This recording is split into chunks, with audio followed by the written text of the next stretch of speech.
Yes, it's shocking. We just experienced our most expensive month ever in our over 6 years of boat life. Over $10,000 and most of it not elective.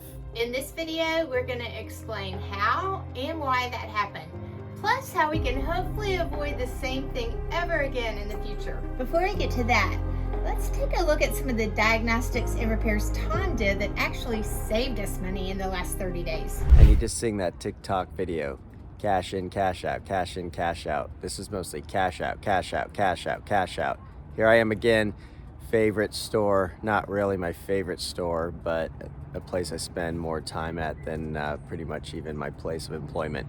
So yeah, it's all cash out here. Big bucks always, it seems, and here we go. 346 minutes later. All right, team, we did it. We got out for under $200. Woohoo! Okay, well, I did it. I fixed 2 leaks down in the engine room, 1 saltwater, 1 freshwater. The freshwater was this little filter, inline filter, that I basically got rid of the whole apparatus and just bypassed it and went right to the water feed to the pump. That is bueno. And then the other big one that I saw down there is the packing glands for the shaft seals.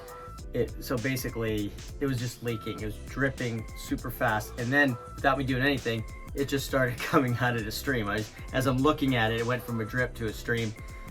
You don't want that on your boat. So, tighten down the nuts. First, you have to loosen up the lock nuts, and then tighten down, quarter turn each one until the drip stops. And I did that on both sides, both shafts. So no leaks down there right now. We still have the freshwater pump going off like once or twice a day. I think that's a leak from my sink. Actually not a leak, but from the faucet, it's just dripping. I saved you money. Woohoo! Saved us money. All right, Could have been a boat unit for all that. So you owe me $1,000, honey. go baby. Now on to the items that broke the bank in the last 30 to 40 days. But first, don't forget to hit the subscribe button. It really helps us out. Since you're watching, you might want to watch some more. The very first thing to go wrong was one of our 2 galley refrigerators broke. Now these were really old. We're not sure if they were the original 35-year-old refrigerators, but whatever they were very old. It was difficult to find replacements. We had exactly 1 option to replace our refrigerators, and I'll put a link to that in the description. We ended up buying 2 Dometics refrigerators, and you know, like everything, when you put the word marine in front of any product in the world, it immediately becomes very expensive because these 2 refrigerators cost us $2,400. Tom and Robert installed the refrigerators, and we just got done with that a few weeks ago, and so far we're loving the new product, so that's the good news. Coming in at $6,200 is our 13 AGM batteries that we got replaced. And if you remember, we did an episode on that just a few weeks ago. What happened was we had to replace our 13 lead acid flooded batteries that were being overcharged by our charger, and it emitted a noxious gas that woke us up in the middle of the night. We had to evacuate. Yes. It was an expense we certainly had to undergo right that minute, right that week. And I would just say, regarding the refrigerator and the batteries, we knew at some point all of those things were going to have to be replaced. We didn't know it was going to happen the same week, however. Yeah, we didn't know our boat would almost kill us with the batteries the same week we purchased the new refrigerators. But, Yeah. Oh well. And we didn't know my salami was going to spoil. Another ankle biter expense was our toilets broke down again, and we had to have those looked at as well. And our holding tank gauge went out again, which, as you know, is key for Andrea because she monitors it every hour on the hour. That expense came in at $500. So the one expense that we actually did plan for and that we were excited about was having our bright work done.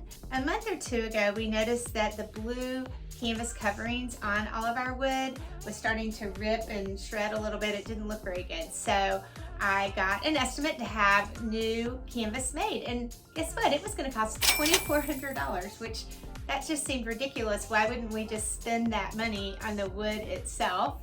And so just in the past 2 weeks, we spent $2,000 to have all of the wood rails done.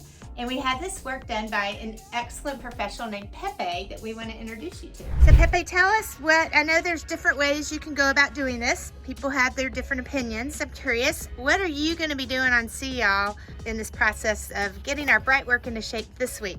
Okay, this time, the first step is sanding well and get it smooth and take it off for all the contaminate.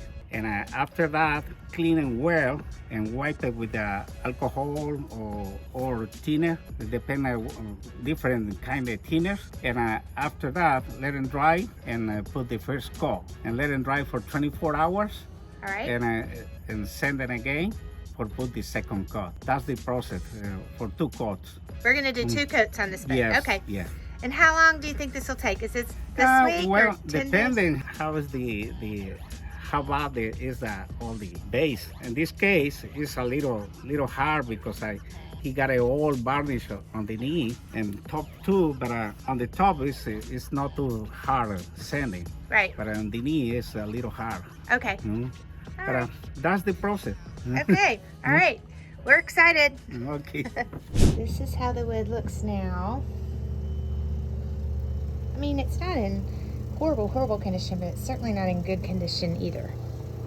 He actually did a couple other minor projects besides all the rails, but did an excellent job. Great guy.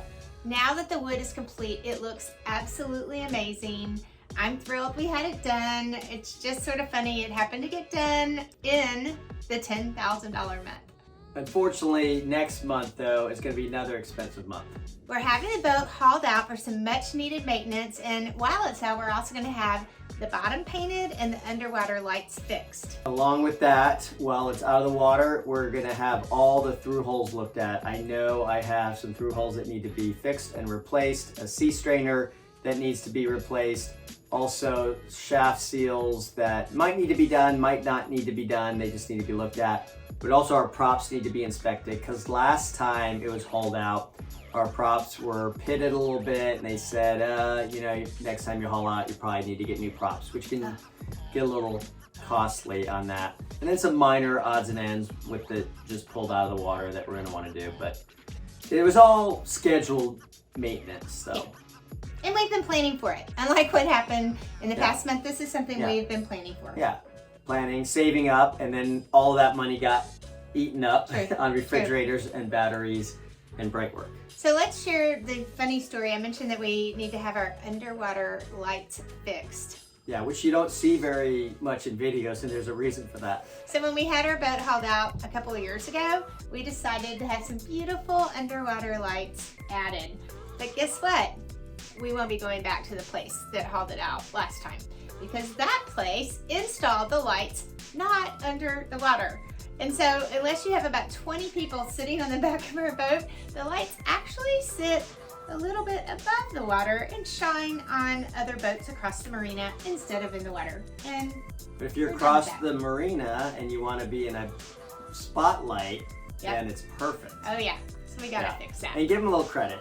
They got it half under the water. The other half is half. Okay, half.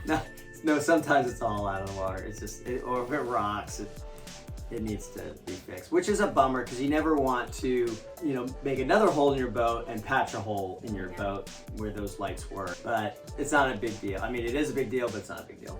Can you commiserate after having a similar experience? Please tell us about it. Thanks for joining us, and we'll see y'all soon.